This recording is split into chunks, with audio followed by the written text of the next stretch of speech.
سؤال بيجننا كلنا. ليه وزن الإنسان ممكن يزيد 4 كيلو في شهر رغم إن هو ما زودش أكل؟ ليه هزيد كل ده رغم إن يا دكتور بطلت أتعشى؟ يعني حرفيا باكل في الهوا وبس. لا استني، انت مش معمول لك عمل.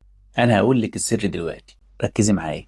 في عندنا جهاز رباني جوه دماغنا اسمه الساعة البيولوجية. دي مش بس بتقولك انت هتنامي امتى، لا، دي بتتحكم في كل حاجة: الجوع، الشبع، معدل الحرق بتاعك، وكمان المزاج.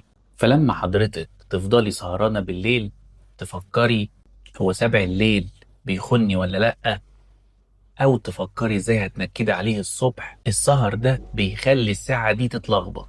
فجأة هرمون الجوع بينشط ويقولك قومي يا ست الكل، روحي على التلاجة بسرعة.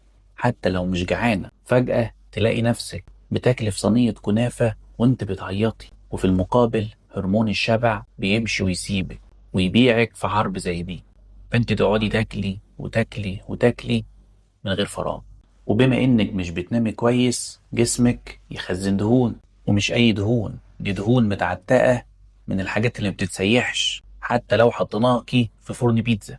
الحل ببساطة: هدي اعصابك ونامي بدري، وخلي دايما ربنا راضي عليكي عشان جوزك يرضى عليكي وربنا يسامحك ويسامحه. خطوات كسر دايرة السهر دي: 1. اطفي النور بدري. هتنامي 12 يبقى من 10 الدنيا ضلمة، كفاية عليكي نور سبع الليل. بلاش شاشات، لا موبايل ولا تلفزيون ولا تيك توك. سيبي دماغك تهدى، ما تقعديش تتفرجي على وصفات دايت وانتي اصلا بتاكلي سندوتش نوتيلا. 3. نامي بالليل مش بالنهار. يعني لو نمتي العصر جسمك هيقولك انا شبعان نوم ومش جاي لي نوم تاني، وبكده نقعد بقى نصبح لغاية الساعة 3 الفجر وانت بتسألي نفسك هو فعلا كان بيحبني ولا لا. 4. اول ما تصحي افتحي الشباك، خلي وشك يشوف الشمس، قولي لجسمك صباح الفل، دي بداية اليوم مش اخره. واهم نقطة: التمارين. تصدقي التمارين اللي بتيجي برنامج صباح الخير يا مصر، ما نتفرجش ونقلب، لا نقوم نتحرك معاها. الفيديو ده غير مناسب لأي أم عندها طفل أقل من سنتين أو عندها مراهق في تانية ثانوي.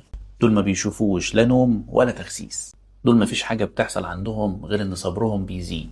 فعشان كده يا ست الكل، لو لسه بتسألي انت ليه بتتخني وانت مش بتاكلي، لا يا حبيبتي اطمني وراجعي نومك مش مطبخك.